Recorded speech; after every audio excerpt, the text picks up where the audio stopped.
Good morning. I'm back. Welcome to Who Am I? A sort of free-form stream of consciousness show asking the question, posing the question constantly, and attempting to view the answer from multiple directions. Who am I? Who am I as a species? Who am I as an individual? Who am I as a biotechnology? Who am I as a spirit moving through our history? What is our story? Who are we? What's the object of the exercise? How about that one? That's an important question. And what you have at the top of that, what answers that? What's the object of the exercise? Makes all the difference in what makes sense to unfold.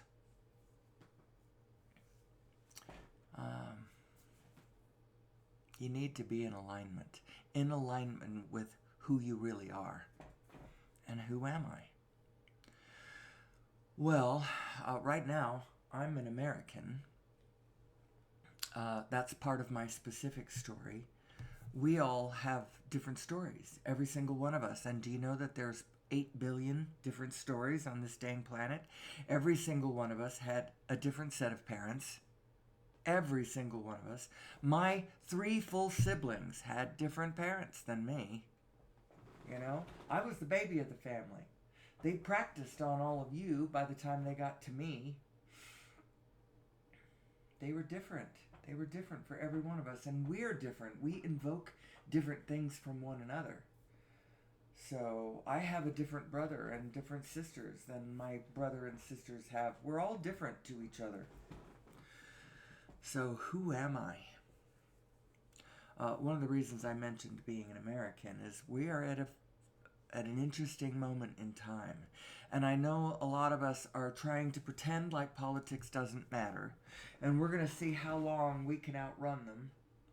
We can outrun politics. My husband and I were not into politics at all.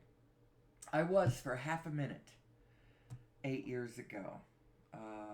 I even became precinct chair of my local Democratic Party.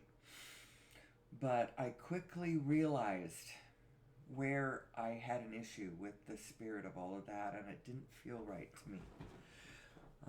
And so I quit being political, and I sort of retreated. Quit watching news. Quit participating in the, I don't know, I withdrew from my group. And I became quite isolated, actually.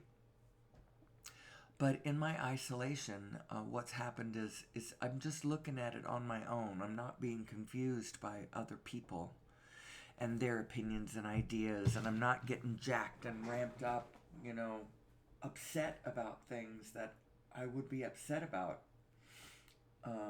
Mostly the news, I'm air quoting news, the news is bad news.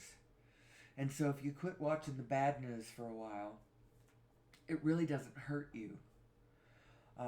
But you tune back in every once in a while and you realize that the story is still moving, and at some point it's going to touch your life.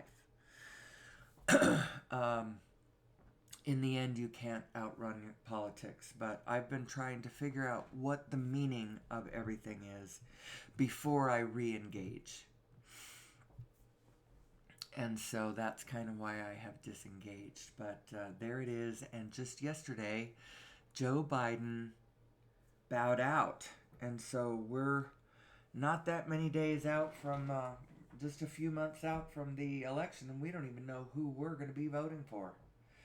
I certainly don't think we should just, summarily crown Kamala Harris just because Joe Biden said so. We are not, this is supposed to be America, and this is not a king, bequeathing his successor, naming his successor. Although, isn't it funny? Because vibrationally, it's kind of playing out. Whatever you call it, there's an energy and a pattern and a thing that plays out amongst human beings. You call it a president, and they still, they want to name their successor. This is a freaking democracy, people. We can have our own ideas about who might be a good one. In reality, I think that Marianne Williamson would make an excellent choice, but I have an I'm air quoting alternative. They're not really all that alternative, but I have sort of, they're youngish people, Crooked Media, and the Pod Save America guys,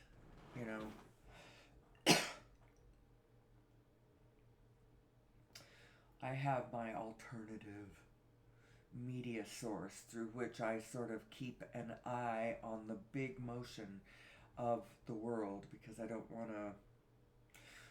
to be blindsided by big things that we could have seen coming. But even they won't. They don't even mention her in all of the people that are possible that could be put forward. They don't mention this person who has been actively running, who actively ran 4 years ago. I think she ran 8 years ago. I don't know, you get better and better at it. But she's not the establishment party. And so you can even see the big energies, why all of that is true. This big pattern that keeps trying to play out in our lives. It's who we are.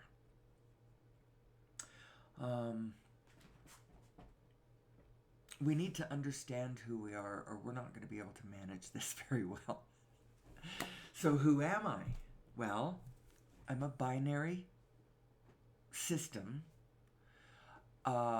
and I am sort of a formless energy within a Planck field that can become anything focused on and thought about and wanted. If the desire is there and the attention is there and the focus is there, then the momentum is there and it will unfold. Whatever I want. Now, it moves along certain rules, and I don't think that it pops, that it's likely to pop instantaneously on this side.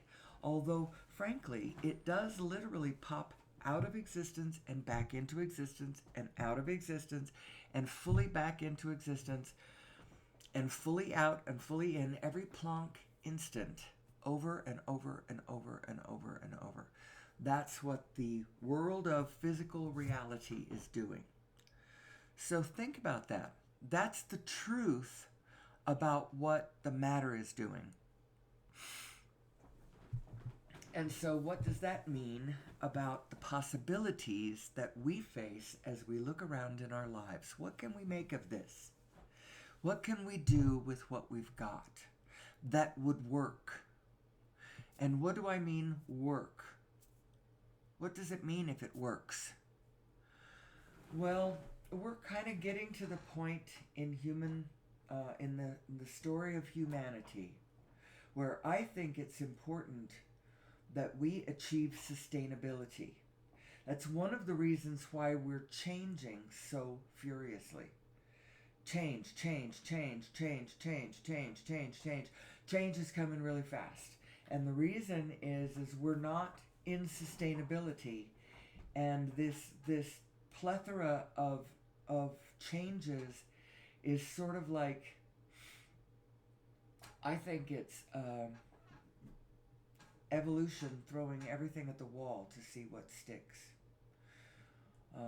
It turns out that in times of stress, many different iterations pour forth. That's when the punctuated evolution, no, that's not what the word is. What it has to do, punctuated stability Is that what it is? It's this concept that basically things are not constantly in a state of steady, slow evolution, although to some slight extent they are. But more importantly, during times of stress, evolution throws out a large quantity of different choices. And I think that that's kind of what our generations are. All of the different generations and their different ideas about what's the right way to proceed forward, you know? And they have rather different ideas, don't they? The greatest generation and the boomers and the Gen Xers and the millennials, and then I don't know who all the others, Y and Z, and I think there's even other names. It's like every 10 years, a new group of children are developing, are going through the high schools and such, and they have way different ideas about what's important, about what to do with your time, about what your mind is thinking about, and what you, everything. It's all different. And the interesting thing is that each and every one of these iterations of human beings, i.e., these different generations, are like, they're like,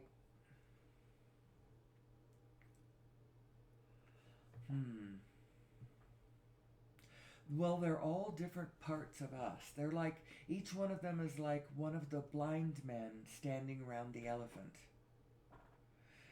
And the question, the elephant in this case, I suppose, is who am I?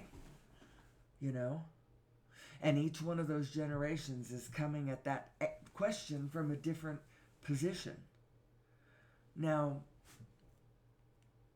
I know that in the past, everyone has been more deeply involved with their own individual path, and as it should be. And actually, you really don't have to go any farther than that if you are really, really good at alignment.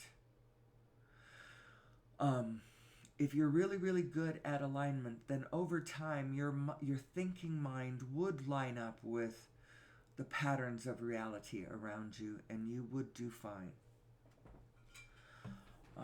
But it's come time where it's important that we understand the elephant that we're all dealing with. What's the analogy of the blind men and the elephant? Just in case you aren't a fan, and just in case you've never heard this, it's just the analogy of all the blind men standing around in different positions around the elephant, claiming that the elephant is, like a rope or a snake or a tree trunk or a wall or a sail. And it all depends on, if they're arguing about it, then we've got a problem. Because they're all right.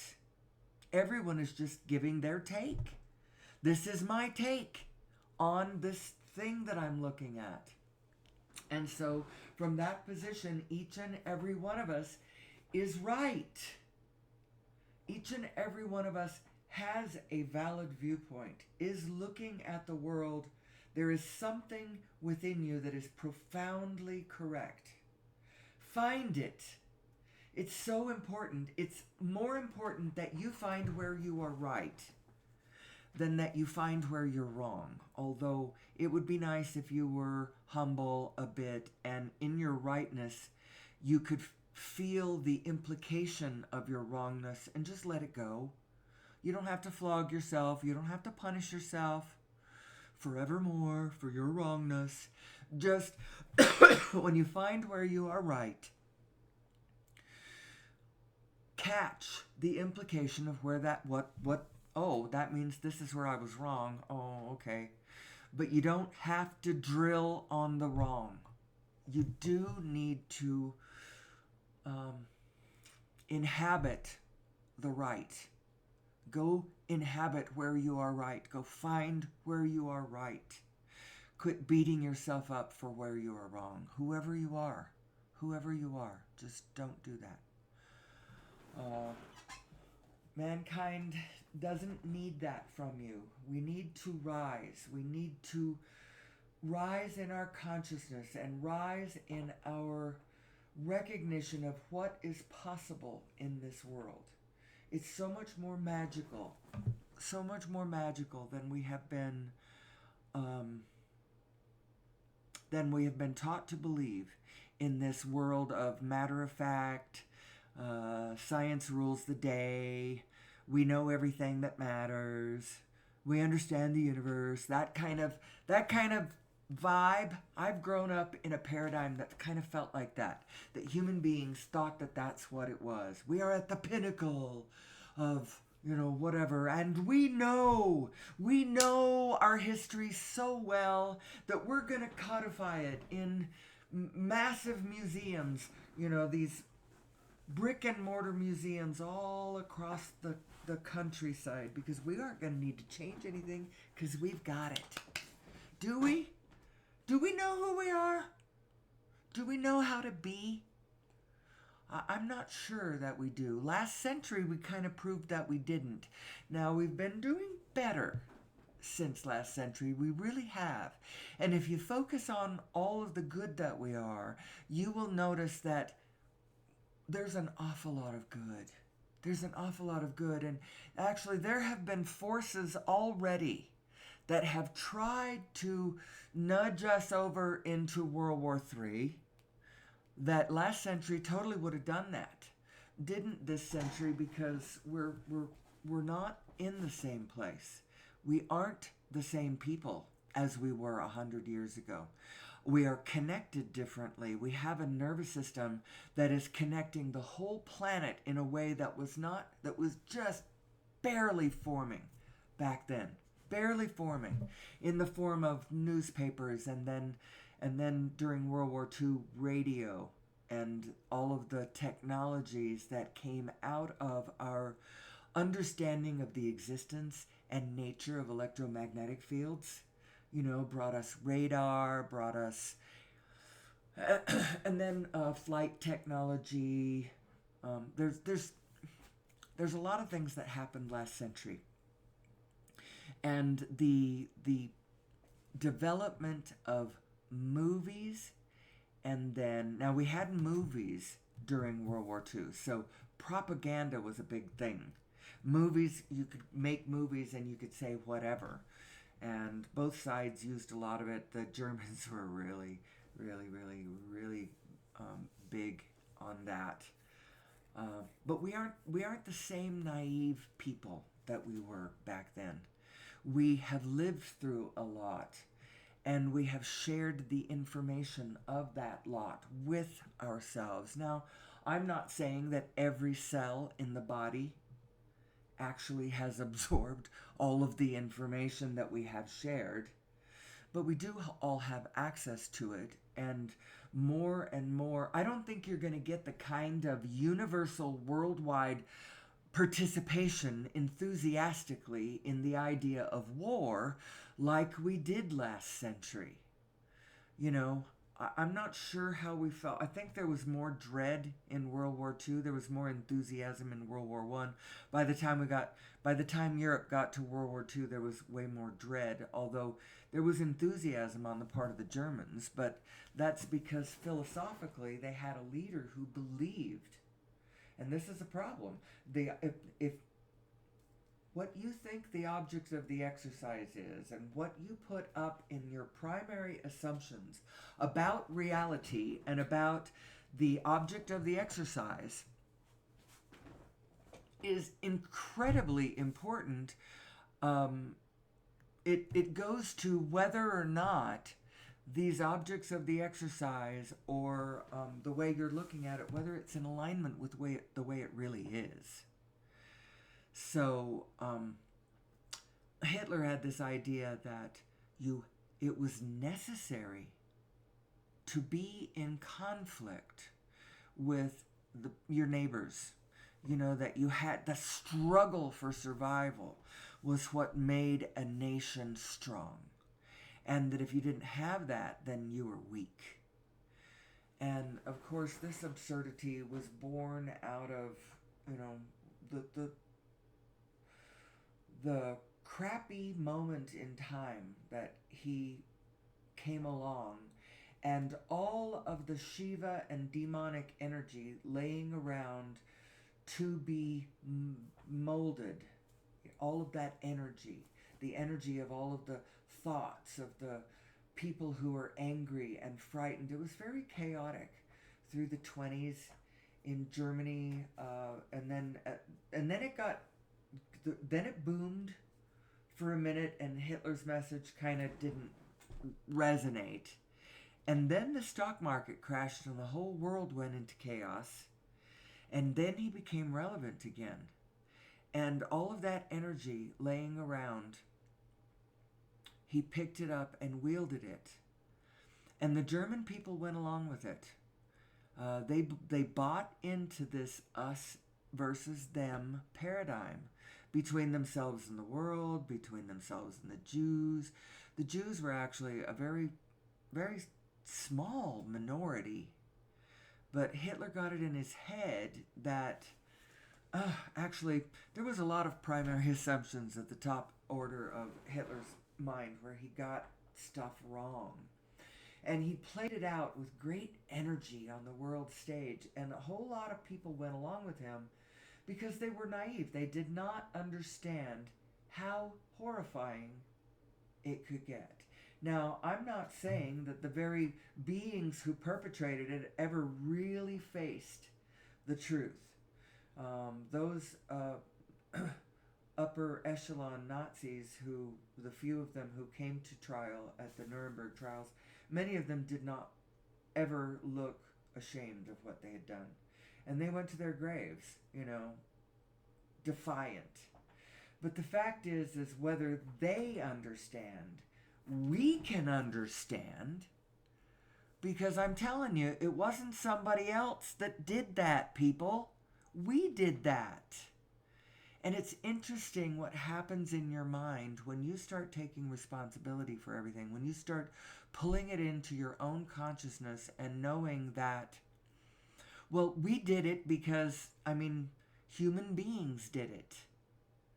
Human beings did it. And it turns out that most of my lineage turns out to be German. Now, whether we left the mother country before the war, or not, it all gets very muddled. It's all we, by the way, except for that part of yourself that so it's all we, but the way you operate we is through the mechanism of I. So each and every one of us has to be true to who I am. So I have to be authentically me, whoever that is. And throw my lot in with the great we that we all are. And what's the object of the exercise as far as I can see it? Well, Abraham has taught me something about the world that I did not actually consciously realize. And when I input this bit of information into the equation, the machinery works better. The object of the exercise is joy. And that's not supposed to be a pie in the sky eventually when you finally become enlightened, you reach joy kind of a thing. It's your mechanism is designed, your default state should be in a state of, default should be no less than satisfaction. So we're going to go, I think the first slide change that we are going to do is we're going to go to the emotional guidance scale. As we talk about, your default setting should be somewhere, contentment is probably where most of the animal kingdom stays. They stay right there in contentment. They're perfectly fine. They are fine just being. They look forward. They just follow the impulses of source. Now, physical discomfort, they can have physical discomfort, and that, nobody likes that. but they don't have the same kind of emotional restlessness the way we do. Not quite, not to the extent, and it has to do with our ability to get disconnected from source. I don't think that they disconnect from source quite the same, because they don't have the same sort of neocortex based mind exercises going on. They don't have the same, because remember, the meaning of your positive and negative emotions has to do with how well your two selves are blending or not blending. Am I way off track with what reality actually is? Or am I gently on course with, am I following the guidance of my actual equipment, pinging correctly from the impulse? Of course I'm getting impulses from source. Of course we all are. How do you think how do you think the world operates? It is a source energy that is speaking to all of us and emanating a frequency of direction. It's sort of a gentle, it's a kind of coherence pattern. It's a following of sort of a gentle whispering, come this way, come this way, come this way, come this way. An invocation to let go of the oars, quit trying to make it happen, quit trying so hard to think it into being, quit imagining that you in your limited physical mind, which has a tremendous ability to line up with and understand vast complex structures and systems and patterns and such. Truly, truly does.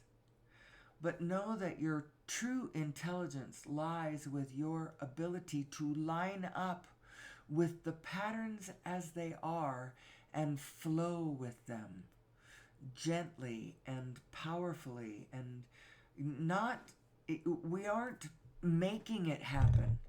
We need to let it unfold, because it's trying to happen in a graceful, coherent way. And we as human beings have so much to add to this equation if we would get intelligent about it all, if we would plug our consciousness into who we really are and then live from that. Wouldn't this be a wonderful planet? We would make it to sustainability. We would create systems that actually line up with who we are and what we want, and what will flow us all forward, because we really do better when we all do better. The worse that our fellow human beings do around us, the more in danger any of us individually are. Desperate people do desperate things, and we can get really, really ugly. The lessons of history should not tell you that human beings are bad, but that when things get off kilter, when things go south, it can get quite ugly. And so it behooves us as human beings to figure out who we are and get out ahead of this. Don't let it go south. We don't want that. I don't want that. Go study your history for a minute. Everybody doesn't have to. But if you don't personally study history, then you need to be more vigilant about being in your own alignment. Don't be fooled by... Actually, I think it's really important. We need to know who we are. We need to know who we are, or we are vulnerable to following anything from cult leaders to national tyrants, to authoritarian tyrants. We absolutely do that. And, we try to build this other structure. Our forefathers, here I'm an American, right? So our forefathers back in the 1700s, the 18th century, they came up with this idea. We're not just going to let this thing just fall into the patterns that it always does. We're going to name the structure. And we're going to make sure that it doesn't fall into that other pattern where it's just old money and the rich call the shots. It's going to be by the law. It's going to be whatever. But you know what? Just because we said it doesn't make us different. And so vibrationally, the pattern still tries to play out. And we have to understand it. We have to understand this so that it doesn't keep ruining us. So that we quit bombing ourselves and each other and ourselves back into the Stone Age. Let's get past this, people. Let's get a grip. Let's get a handle on who we are and make it to the 22nd century. I firmly believe we can do it. We've just got to get our head out of our collective arses. And, we need to understand who we are. So who am I? Well, I'm a binary system. I really am. My system consists of a physical body in conventional physical form and another aspect of you that you may not know about.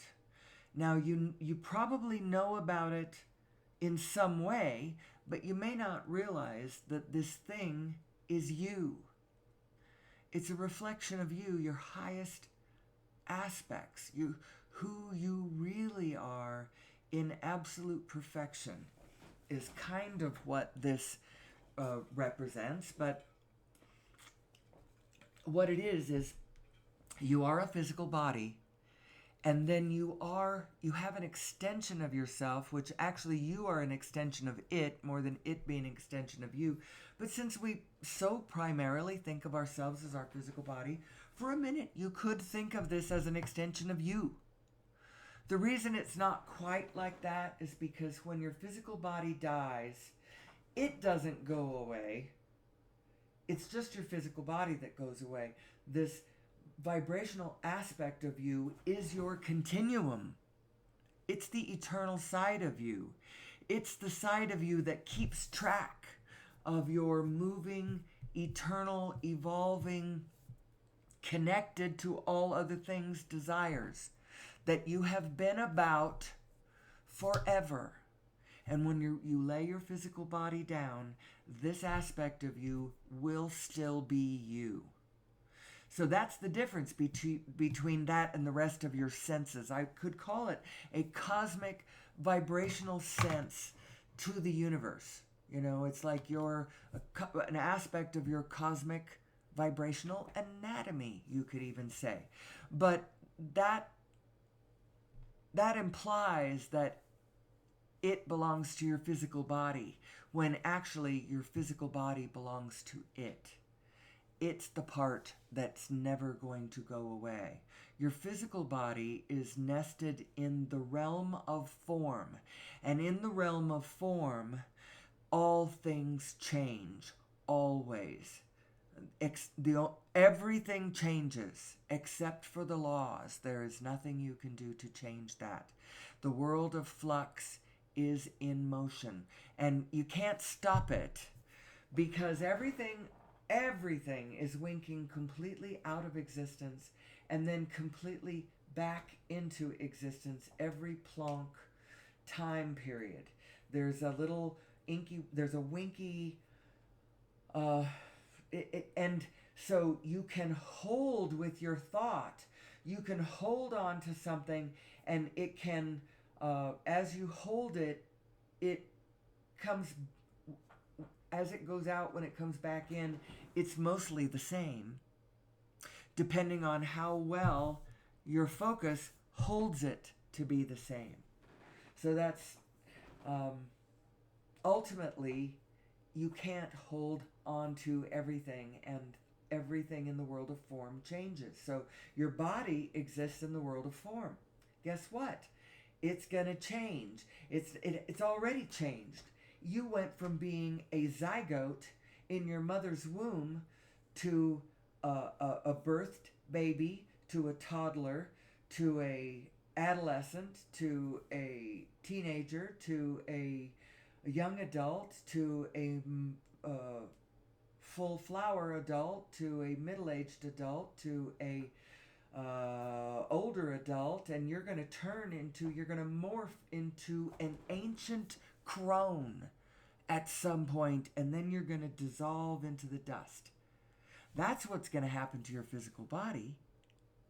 And so that's just the aspect of you that resides within the world of form. And everything does. It's like everything, it's both form and formless.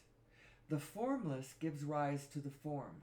And what gives rise to the form is the desire of the formless. The desire of the formless is what dictates the motion of the attention and the focus, and it's what makes yesterday into today into tomorrow.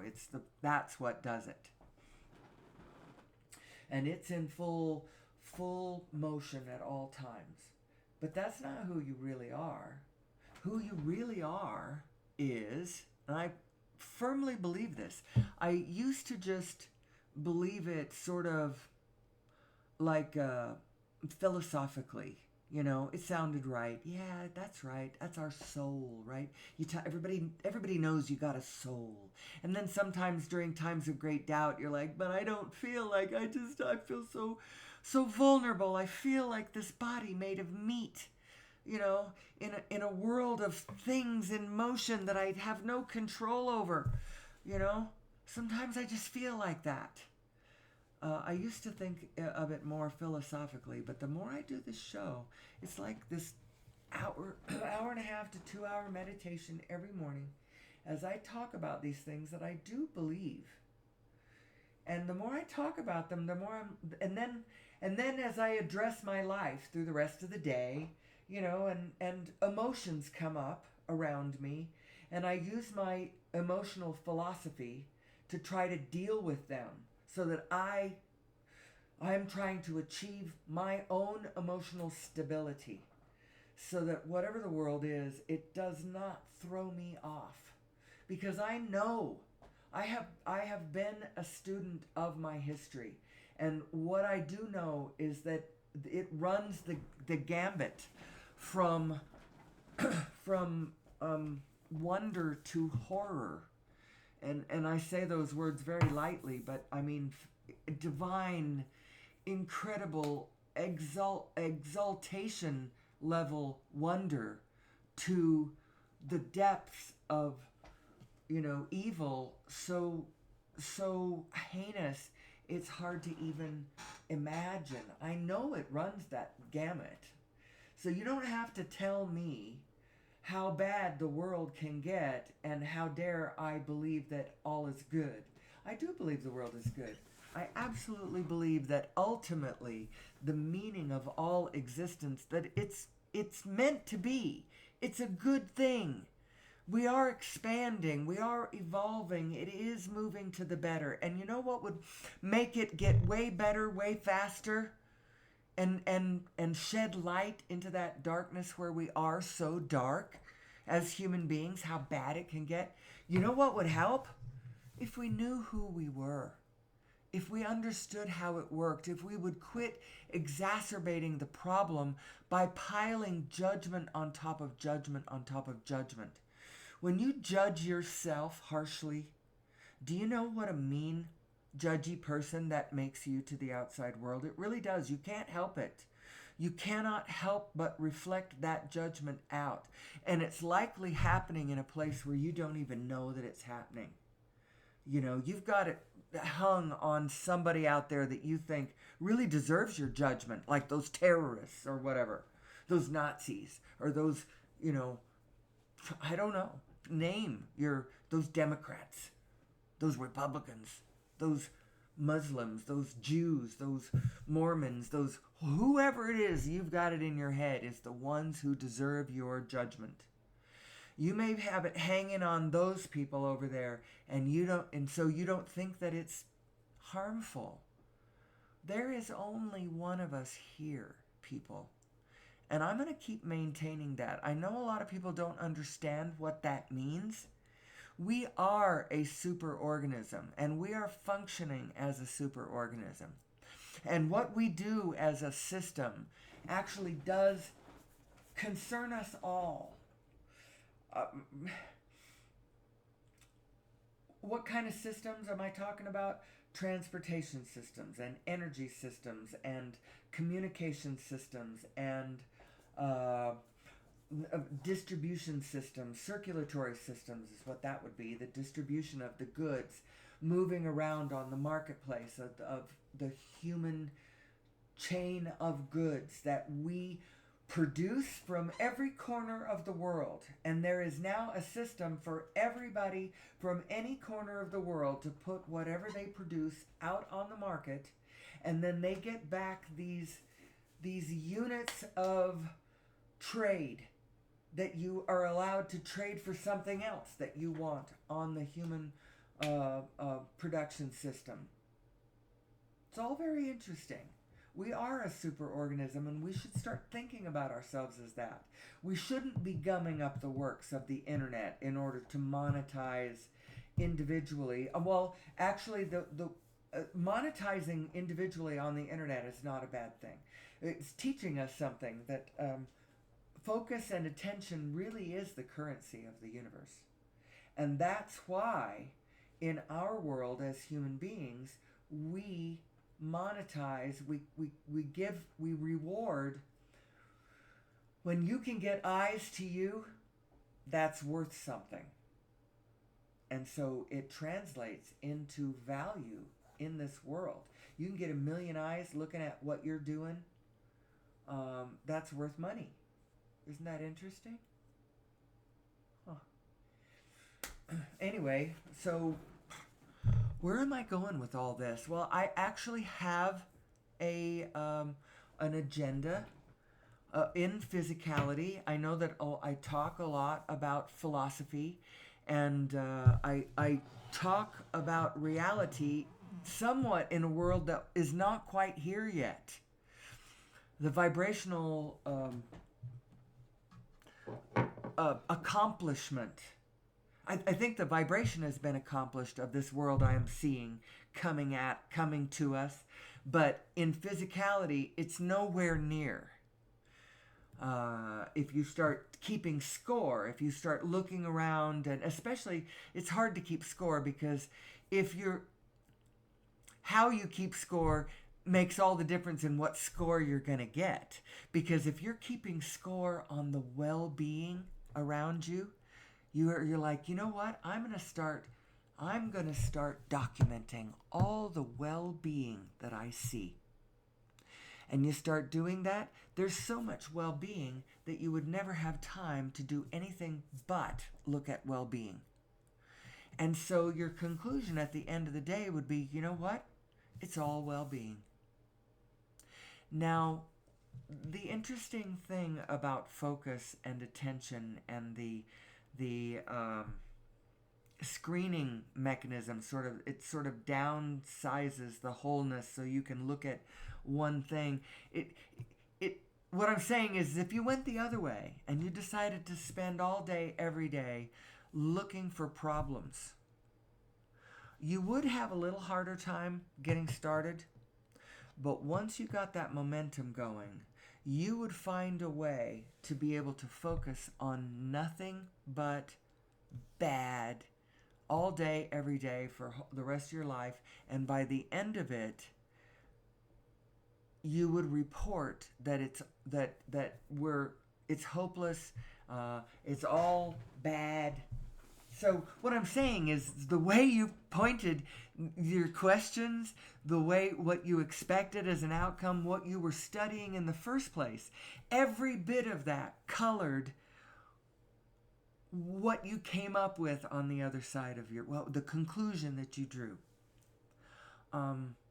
So I, I'm not going to believe you if you tell me how bad it all is. Because I know that depending on how you put your focus, you can come up with any conclusion. But the fact of the matter is, I believe that ultimately life is a good thing. And it's a good thing that we're here in our physical bodies doing this painful experience that we call life. It is painful, but I think it's to the good. I think it is to the glory and the wonder and the beauty and the joy that is. I'm not even sure what it is that I'm trying to describe, but I know these feelings, these vibrations exist. These exalted, really fabulous feeling vibrations exist. And for that reason alone, I think existence is worth it. So what are we going to do about it? What are we going to do about who we are and how do we make it to sustainability? Well, I always dial in on the key system of energy because I think humanity needs a big influx of energy into the system. I think there's a lot of people feeling hopeless because the systems we got going on right now, many of them are very obviously not sustainable. And young people, I remember when I was a young people, back in the 80s, when I was in my 20s, and I was not at all enthusiastic about some things we had going on that you could tell we couldn't keep doing them or we were going to kill the planet. And by the way, we have killed an awful lot of the planet since the 80s. I've heard it said that we live in something like a 10% world. A 10% world. We have killed so much of the biodiversity on the planet. Now, when you fly around the planet on an airplane, you know, so much of it still looks the same. A lot of the plants are still there, although a lot of the plants are not quite what they should be, and the coral reefs are not what they should be, and there's lots and lots of ecological degradation that, although if you avert your gaze from the ecological degradation and put it on to the places that are still beautiful, there are many, many, many, many still beautiful places in this world. And I really don't mean to be focusing on the bad. I want us to be aware of the bad.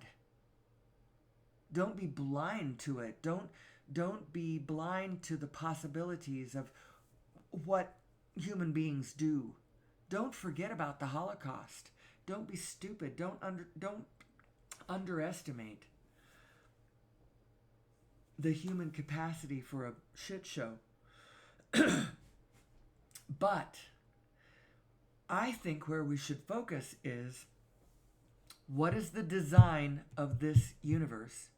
And who are we as functioning biotechnology? And how can we use the characteristics of the divine matrix, I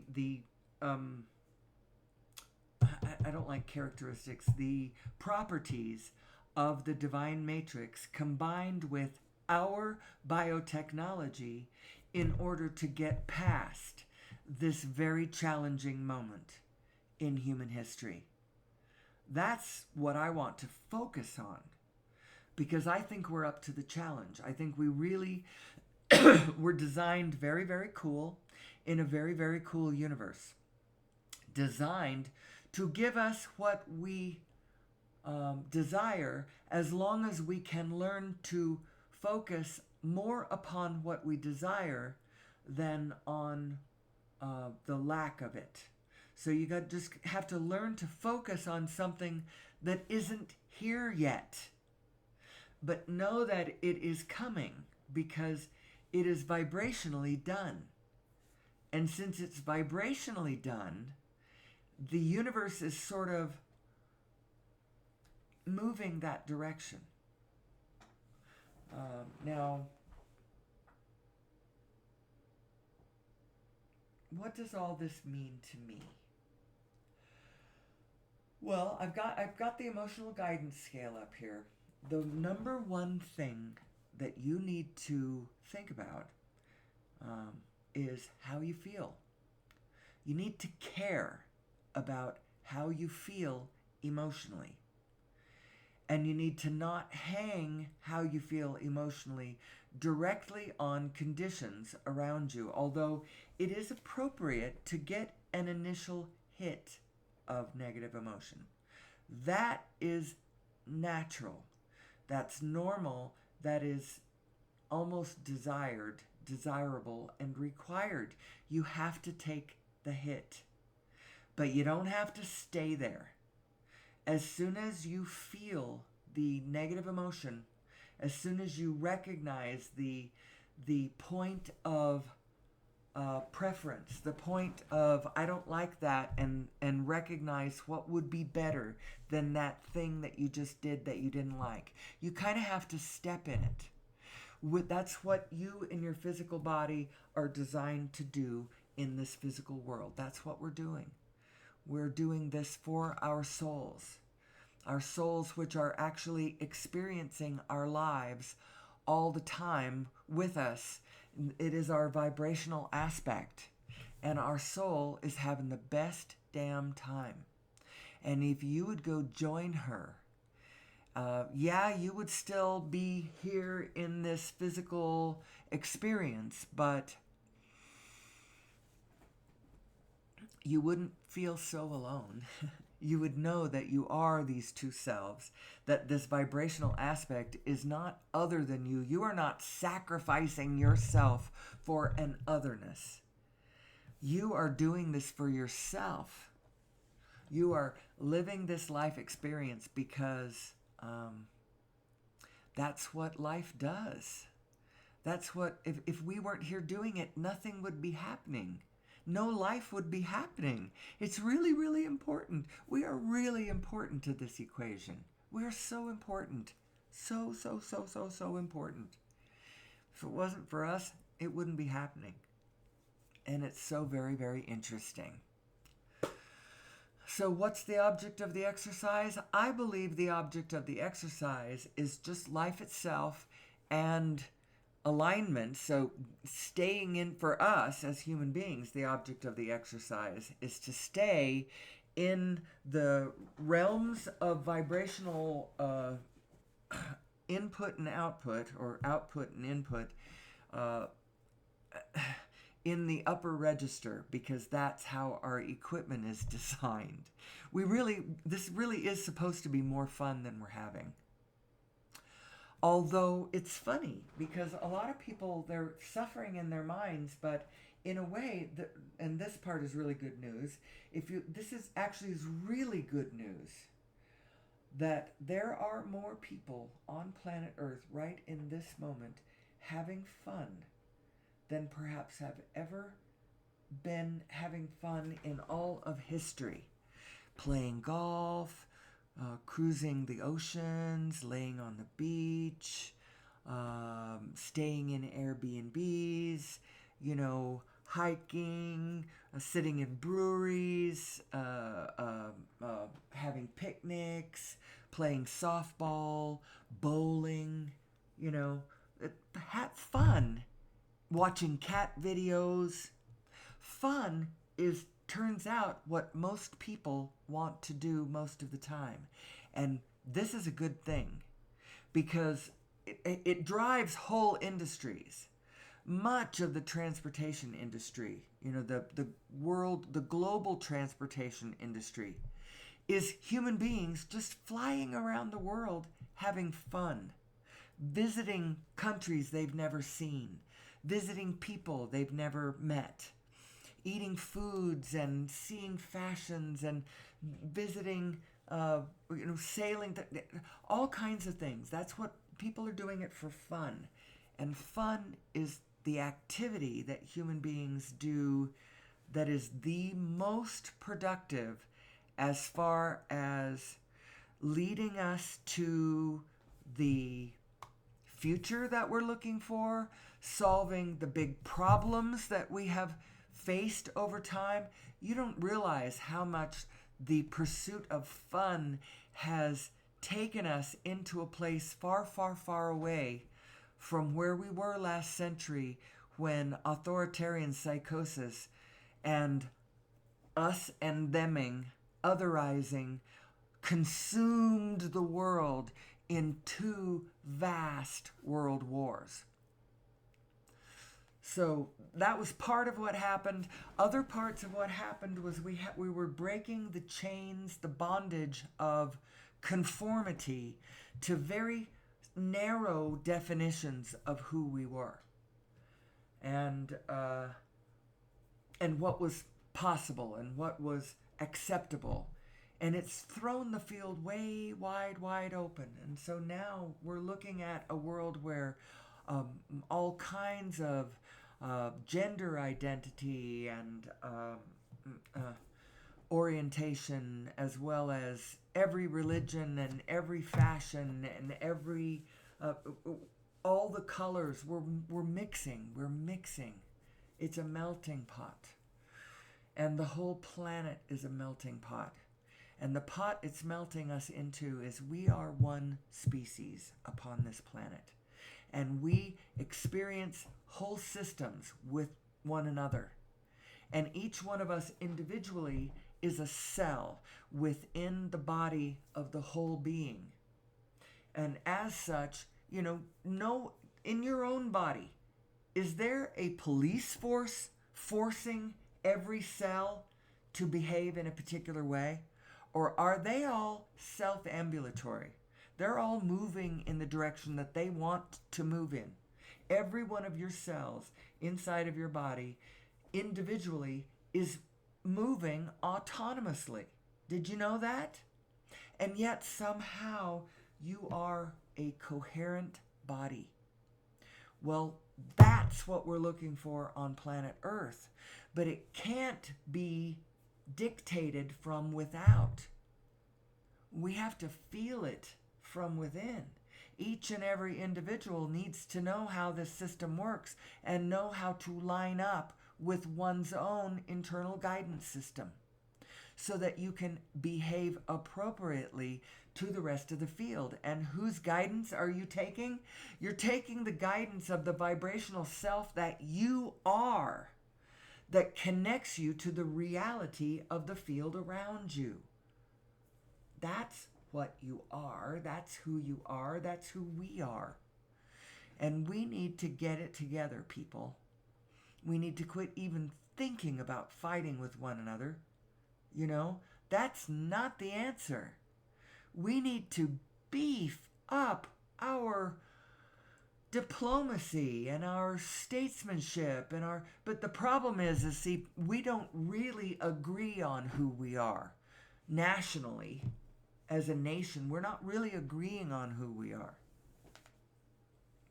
And this exercise and this election coming up, I just don't even know what to think about any of this. It's all so, some of it seems so immature to me, the way we are, the way we do not know who we are. We do not know ourselves. And I think that it's the most important thing on planet Earth. Everyone needs to have a thought about what it means to be human. Where did we come from? Why are we having a hard time getting it together? Being sustainable. On the one hand, we really got it together and we're amazing and we're so cool and we're so capable and we're so interesting and blah, blah, blah, blah, blah. And yet, the 6th mass extinction, I think it's still underway. But I have an idea that I think will fix it.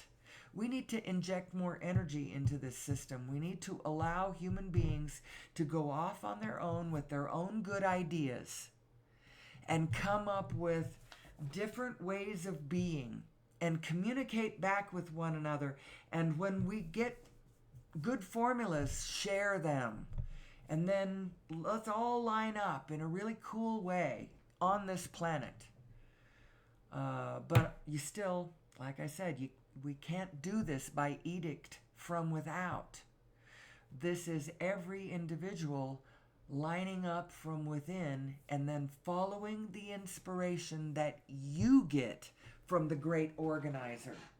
What is the great organizer? It's a pattern. It's an organizing pattern. I think what it is, actually, I think it's spin. It is spin. Spin is the only thing that you're seeing, because all phenomenon is being created by this Planck field coming into spin.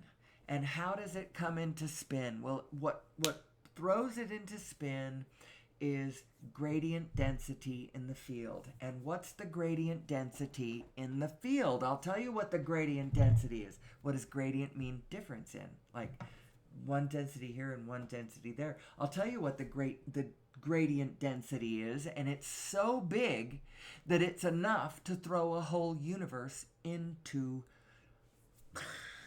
manifestation. The manifestation that we've got. And the gradient density is between at the quantum level, the density is 10 to the 93. That's 10 with 93 zeros behind it. That is huge. It is so dense at the quantum level. That is so freaking dense. Now, what does it look like at the cosmological level? When you look at it at the big scale, when you look at the big universe, the density of matter at that scale, at that level, is 10 to the minus 30. There is 127 orders of difference in the density between the quantum and the cosmological. And that gradient density is what's throwing all the stars, all the protons, all the galaxies into spin. And there is somehow, and I haven't figured out exactly how this works because this is more of a philosophical, spiritual tone, but I believe that in some mysterious way, through this original spin, we are all connected. And somehow through this motion, the universe is organizing us. But it's organizing us through love, through focus, through desire. But you gotta line yourself up how you really are designed. You are these two beings, source mind, physical mind, your large self and your cosmically large self. Your vibrational self extends all the way out to everything, because in a vibrational world, there's no boundaries. It's not like there's a thing that's a wall there, and beyond that the vibrations cannot vibrate. It doesn't work that way. The whole universe is vibrational. And so in that sense, your physical body is actually vibrational. It's just a much, much denser vibration, because it's got all these atomic structures in your physical body, all of these atoms which have protons at the center of them, and all those protons are little black holes. Did you know that? Every proton is a little black hole. It's a little vortex of the ether of this Planck field spinning. That's what makes visible matter. But where matter isn't visible, that Planck field is still, it's dense. It's still there. It's just not spinning. It's not coherent. The oscillators haven't broken into spin in that place, if you're pointing to a place where there's nothing, But truly, there is nowhere where there is nothing, because this 0-point energy field of Planck oscillators is everywhere. It's everywhere. Anyway, so where do I go in this discussion from here? Because I want humanity to get to the place where we have more energy, where we are no longer using fossil fuels, where we are I would like to see us plugged directly into source energy, but we can move incrementally off of fossil fuels using over unity devices. But the very first thing that has to happen is we have to understand that over unity devices are possible. They are possible.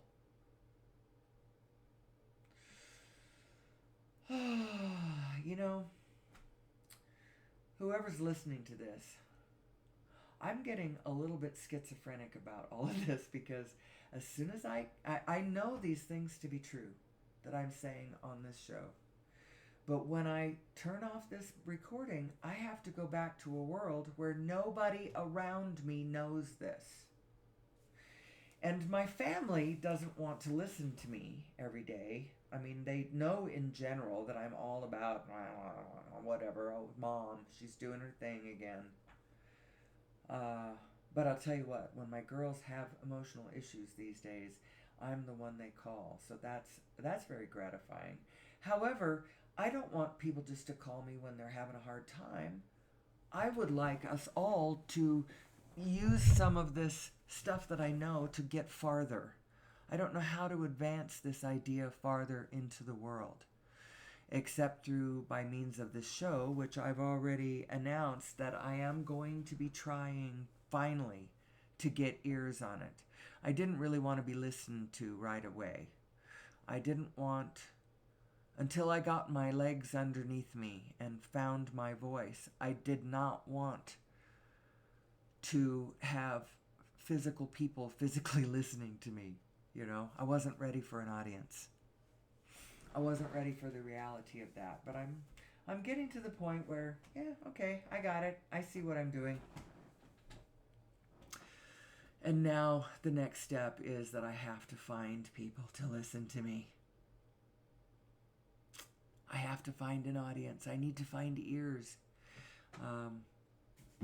Because I think it's important that we know who we are. We are so wonderful. And this exercise on planet Earth could be so much more of an adventure, of a stunning, satisfying, fulfilling, creative adventure.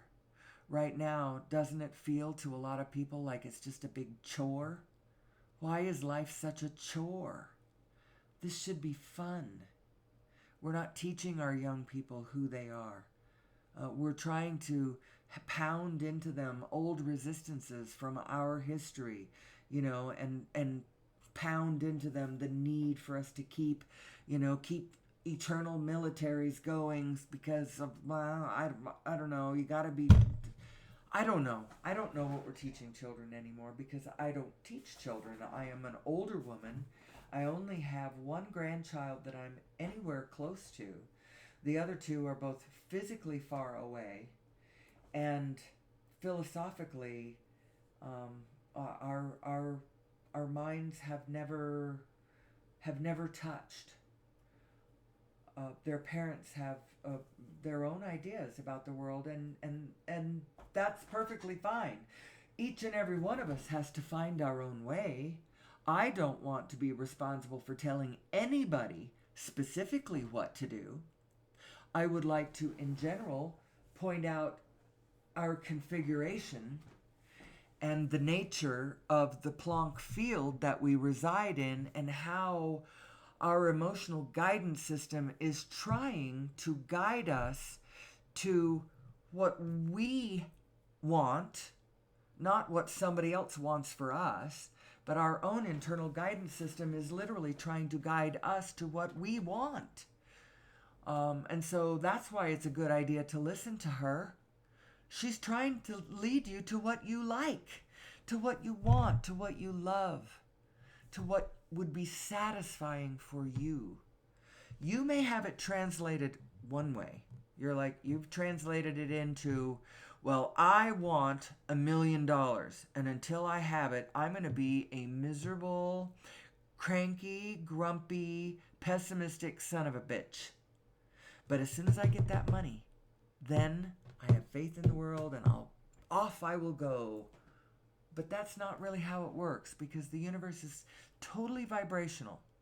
And what the universe is really trying to give you is a satisfying journey every step of the way, in big ways and in little tiny ways. A satisfying glance to someone that a shares an understanding with you, and a gleam, their eye gleams and your eye gleams back at them, and there is a transitory moment of understanding, and then you turn and walk away and you go, yeah, that was satisfying. Or little things and big things, all things, a culmination of things, an orchestration of things, of all of us playing and dancing and impulsing off one another, following in clarity our desires, focusing on what we want, paying attention to where we're going. Where are we going? Where are we going? Well, I think that it would be great if we'd head for sustainability.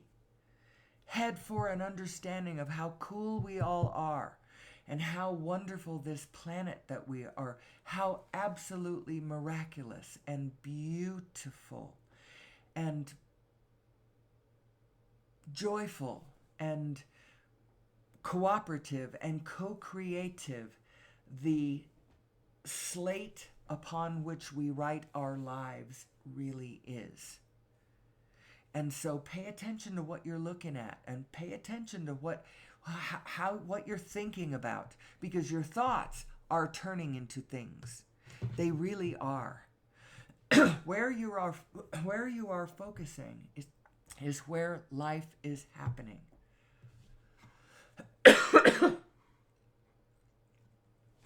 And it would behoove us all to learn better how to focus in the direction of what we want, instead of staring in a transfixed way at the horrors that we have wrought. That's what I think, anyway. So how does this work? How does this work? Let's go back to the emotional guidance scale. Did you know that the law of attraction is a thing? It's a thing. That which is like unto itself is drawn. And that's why when you resonate with someone emotionally, like say you're angry about some topic having to do with maybe child rearing or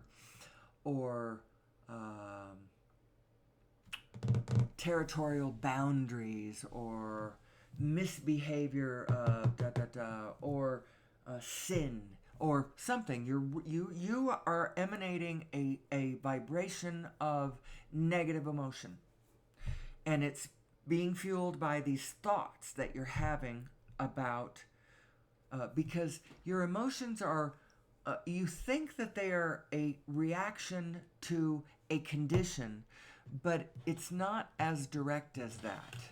It is the condition in a way, but it wasn't the condition. It was the thought you took in reaction to the condition that you observed. It's actually the thought you're reacting to, not the condition. You assume it's the condition because the condition is what happened that inspired the thought that came to you. But it's not the condition that you're responding to. It's the thought you are responding to. So let's say you're heading out into the world and you've got a thought going on. You are feeling some negative emotion or whatever, and you run across people who are having the same feelings, and the next thing you know, the two of you are resonating together, and then you join a group and you're all resonating together, and then you start a movement and you're all resonating together. You see, that which is like unto itself is drawn, and it emotionally you are drawn to people that you can feel resonance with.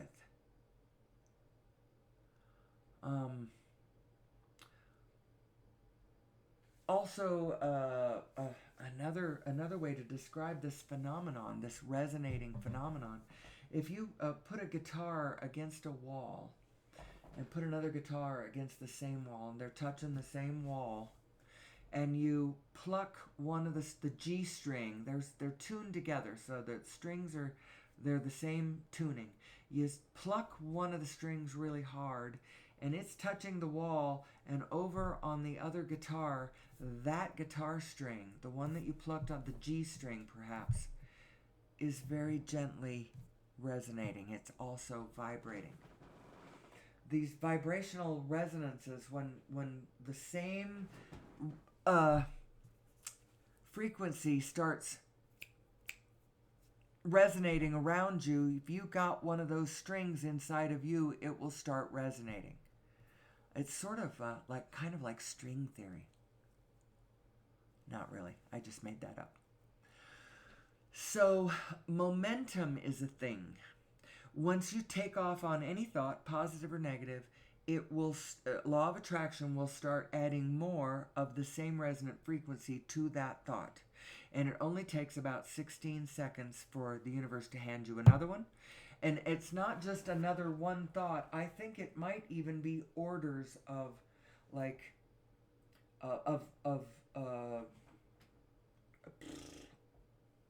magnitude.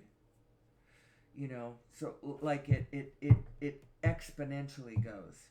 So it's 10 to the 2 and then 10 to the 3, and I don't know.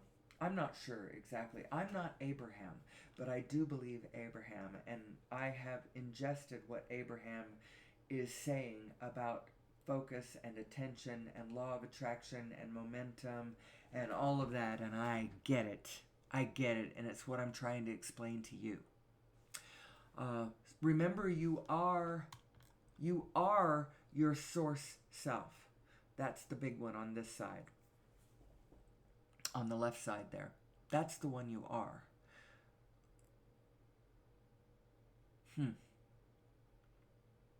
Let me pause for just a second because I need to... I'm an hour and 17 minutes into the venture. I'm going to stop a little early. I don't think I'm going to go all the way to 2 hours today because I've got to go play an early 9 holes of golf this morning. And I need to get going here a little after 6. It's not 6 o'clock yet, so I'm still doing fine. But what do I want to say about this? Who am I? Who am I? Are you a fan of the show? If you're new to the show, know that I've got 100 episodes behind me. Go to if you're YouTube savvy, go to my videos here on this. I'm going to get even better, more YouTube savvy. I need to work on this. I need to work on my playlists, and I need to work on... but I've been explaining this for a while. I believe that we can get off of fossil fuels and we can become sustainable going forward into the 22nd century. We've got to give up this idea of us and them. It is all us. It is all us. It is all us. There is no them. And so there is not even conceivably any possible way that our military might needs to be anything other than targeted and small, because we shouldn't in the future ever be stacking large armies up against large armies.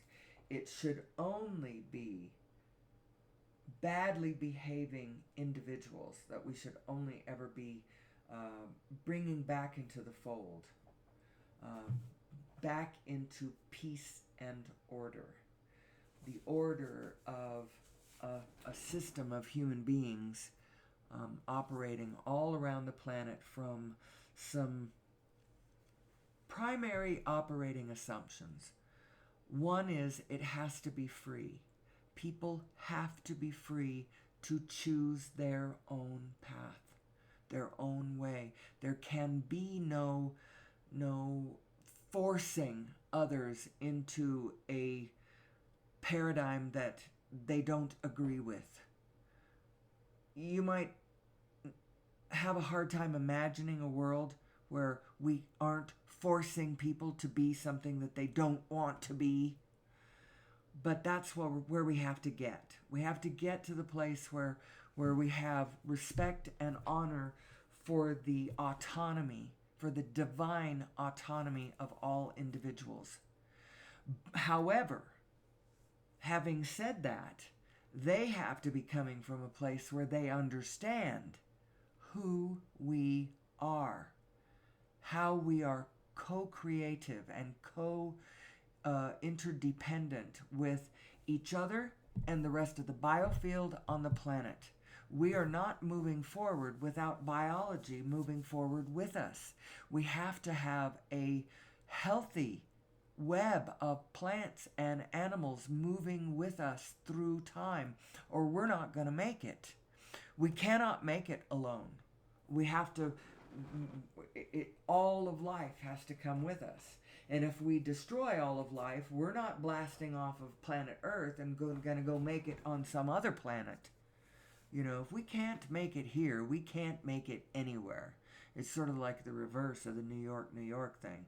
If we can't make it here, we can't make it anywhere. And if we can make it here, if we can make it to sustainable here, then we can perhaps make it somewhere else. So I'm not saying that it's absolutely impossible that we would colonize other planets or moons or, whatever. I actually think we can.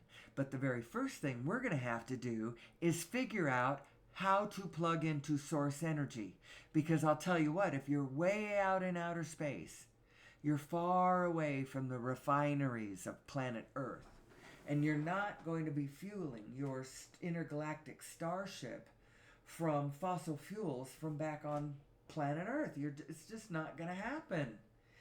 And if there are extraterrestrials zooming around, which it's increasingly becoming more and more sort of openly talked about now. They've had frickin' congressional hearings about these things. There's all kinds of stuff on regular TV now. And Bashar implies that there might be a significant extraterrestrial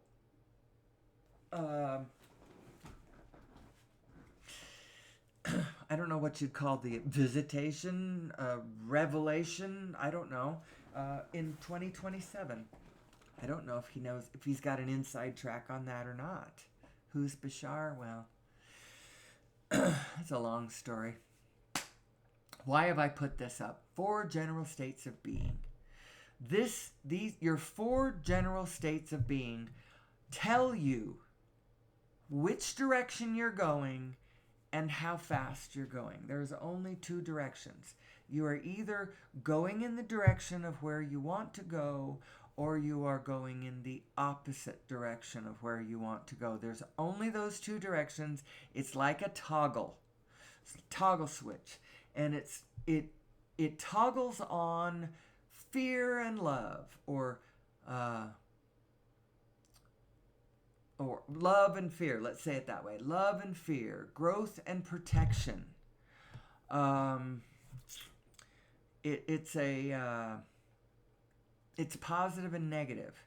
If you're in a positive state of emotion, then your equipment is clear. You do not have crossed energy. You are not. You don't have your signals crossed. What are your 2 signals? Well, your source self is putting out a very clear, forward-looking, connected to all things around you signal. And you and your little self, you're either lining up with that or you are not lining up with that. If you're lining up with that, then you are clear. If you're not lining up with that, then you're in some state of negative emotion. Some state of negative emotion that is not clear. Negative emotion is not clear. Negative emotion is these 2 selves crossed. And I should have a picture of these 2 selves crossed. Somebody needs to come and help me with my technology. Somebody who's really good at technology. and who really wants to help me help mankind get off fossil fuels, get us to outer space. I would like to see humanity with a star drive. I would like to see us understanding who we are and leaving war and the negative crap that we have been so invested in. I would like to see it left far behind us. We don't need to keep knee-jerk resisting everything that comes, we shouldn't be resisting AI and automation. We should be embracing it because it's going to free a lot of humanity. We just need to come together as a whole being. And how do we do that? We don't force each other into group think and lockstep. We don't either force each other or voluntarily jump into group think and lockstep. We don't want lockstep and groupthink. That's the flip side. That's the wrong way to go. Because the fact of the matter is, we are connected. We are inextricably one. We do not have to force that. We are one. We don't need to make that happen. It's already true. What we need to do is each and every individual needs to find their connection to the impulses coming from this coherent pattern of the universe that's trying to organize us. And the truth of the matter is that it is trying to organize us along lines of love and connection and truth and spirit. It really is. Now, you may have noticed, if you've gotten onto a negative jag, that there is negative synchronicity also, as negative storms arise in the field around us. Synchronicities to those negative storms also occur. Fortuitous happenstances to the purposes focused on by the desire of the negative one also happens.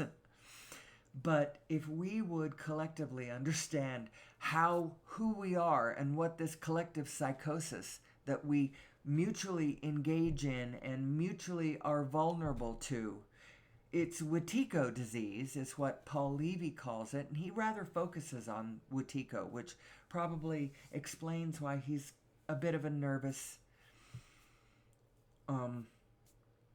presenter. A wounded shaman, if you will. But his story is so interesting. The way, what occurred to him when he was younger, how his father distorted his own internal structure, caused a schizophrenic crack up, and then coming back to wholeness, to healing, he used Buddhist philosophy and quantum physics and Jungian psychology, a triad of those things to help bring himself to an understanding of who we are and how this works and what the frick this Wetiko virus is that is so catching. It's chaos.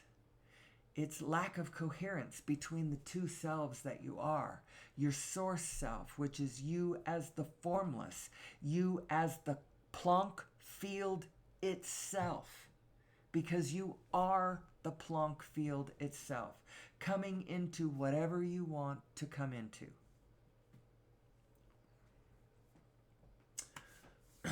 So, where am I going to go from this? Do I want to say everything today?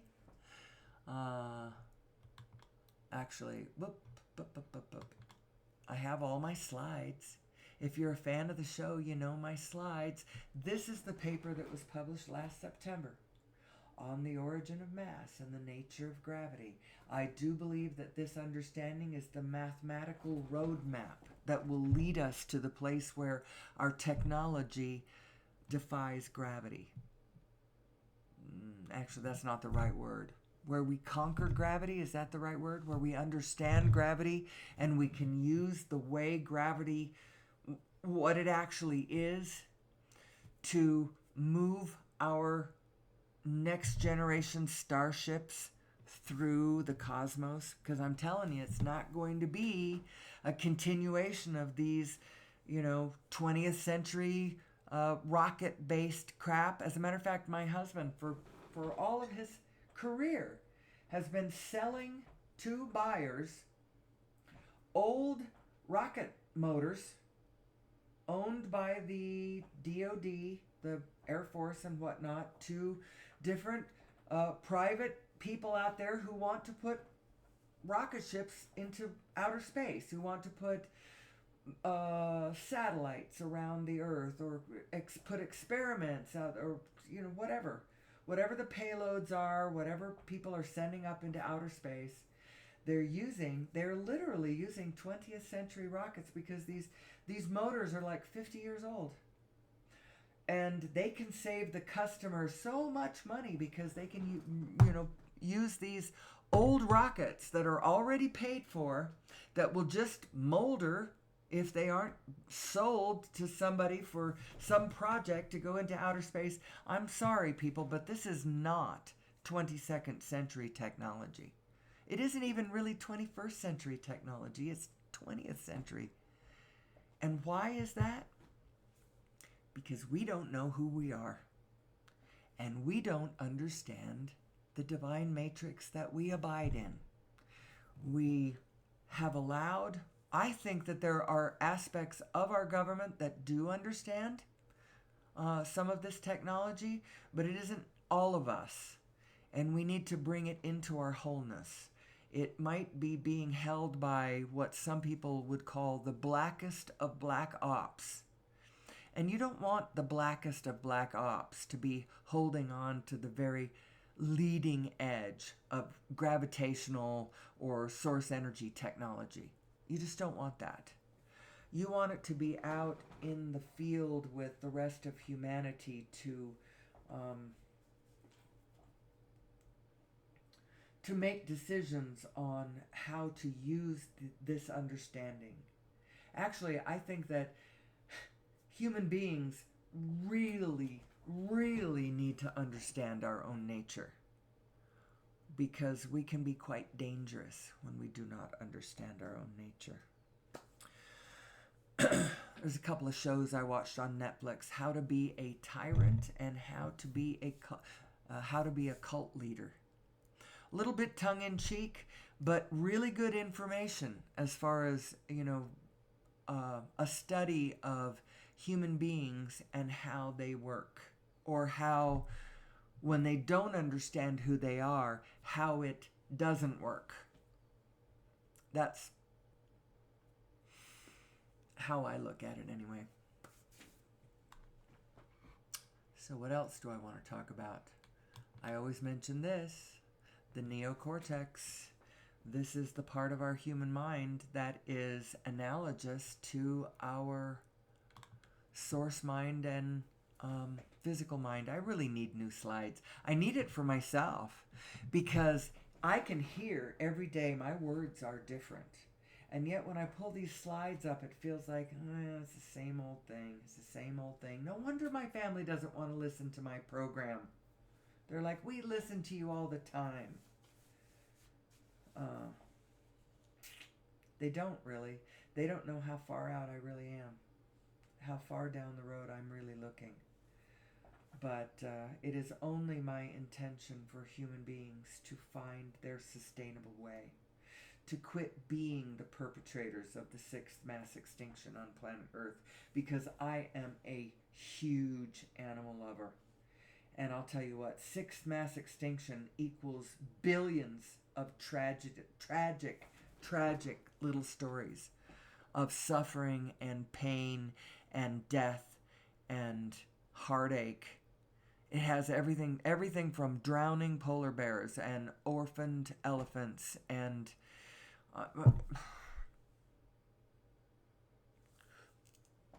don't get me started. Don't get me started.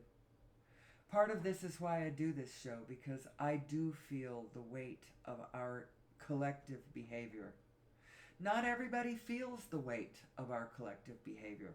They're so immersed in their own individual passion or their own family or their own job or their own whatever. But I've been thinking about our collective behavior for many, many years, and I feel it. I feel the pain of it, as well as the joy. We are wonderful. We can do this. We can fix this, but only from a position where we understand who we are.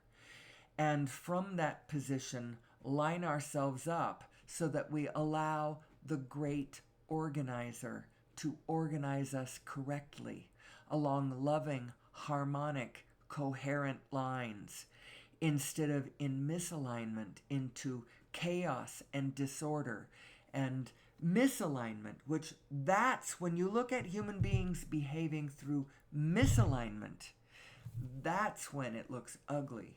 If we could get us all into a pattern, into a flow, just flowing downstream, us all expecting good things, expecting and knowing that everyone's true intention is for the best.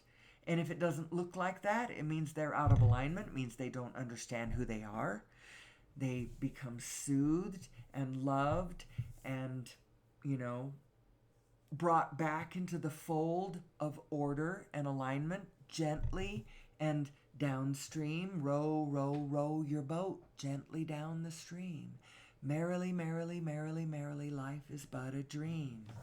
That there's such profound truth in that old childhood ditty. Isn't that crazy? And then you sing it as a round. Oh man, you thought that was just light and nothing. We got into a moment the other day, me and my daughter, and because I had just gotten the impact of realizing why that song was so important, so profound. And we were having a discussion about something profound, and I brought it up to her at just the right moment, and she looked me in the face, and tears just sprung to her eyes. She immediately, because she could feel the power of that freaking stupid little song. Let go of the oars, people. There is a great organizing force in play as we speak. It is connected to all that is real, and it is an integral part of you. Isn't that interesting? Isn't that interesting? You are not in this alone. You actually have a vibrational greater self connected to all of Source. And it isn't just connected in just any old way. It is love. It's love that your inner being is tracking, where we all come together in this one powerful vibration of peace and love and spinning connection. It's powerful, it's profound, and we can make it to our next iteration, which is sustainability. Because do you know what the meaning of life is? Life is the meaning of life.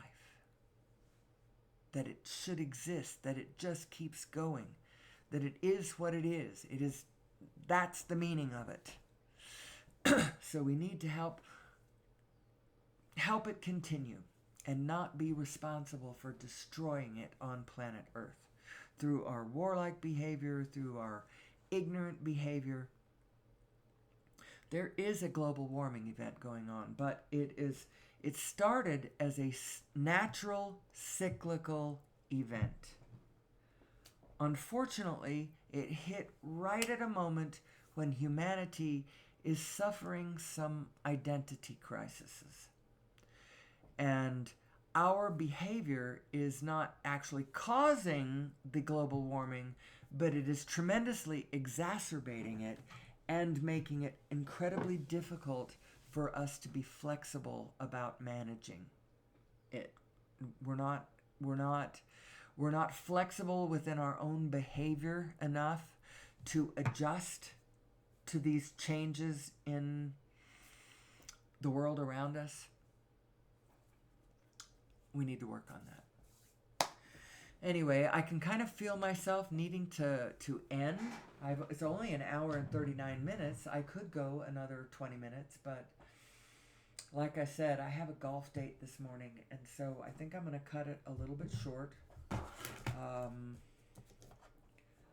I promise I will get into the studio and make some technical changes to this show, and at some point I need to set the rubrics, the algorithms. I need to line up with all the stuff that's available now. I have a show. I need to find ears for it now. I need to open it up so that Law of Attraction can help the ears that want to find me to find me. If you're my one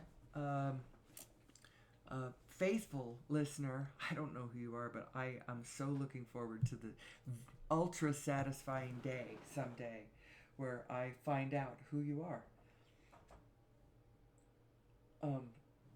Are you somebody that I knew already, or are you a stranger? I find that a very interesting question. But I'm going to invite other people into the room. I haven't yet, and I may or may not get to it today, because part of this is I have a tech advisor who's going to come and help me. And, you know, their schedule is their schedule. And I haven't been pushing it. I know a lot of it's up to me. But anyway, so until tomorrow, I didn't do any of this. The discussion of, you know, whether we might be genetically modified, which I think we are. I think Greg Braden thinks that we are.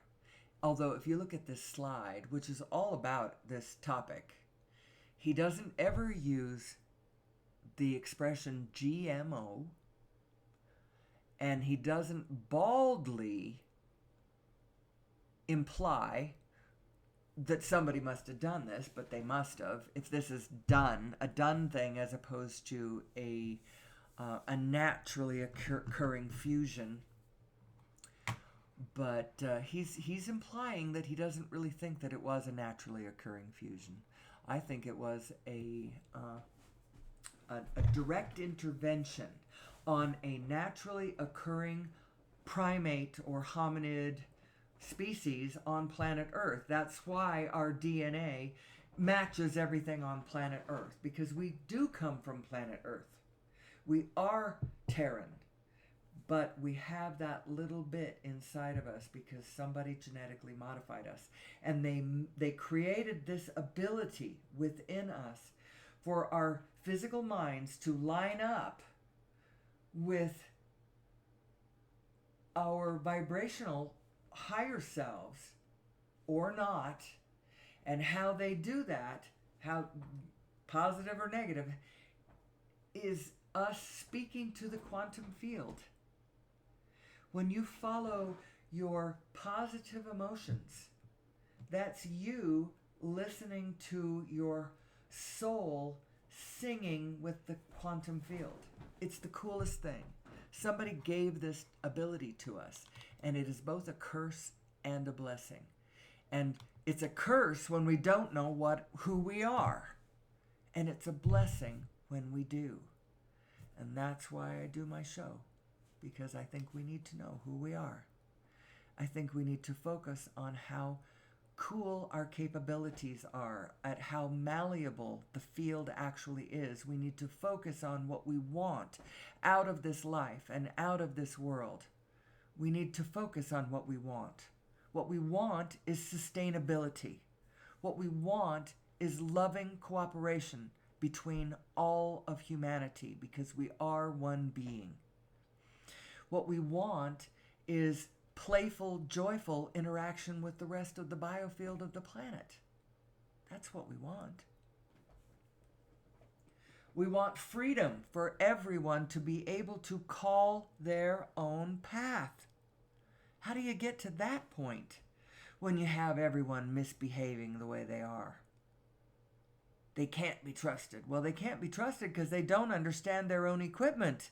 If they did understand their own equipment, they would learn how to follow their positive selves, which would be them following impulses, clear impulses from the great organizing force of the universe. And then we would all line up.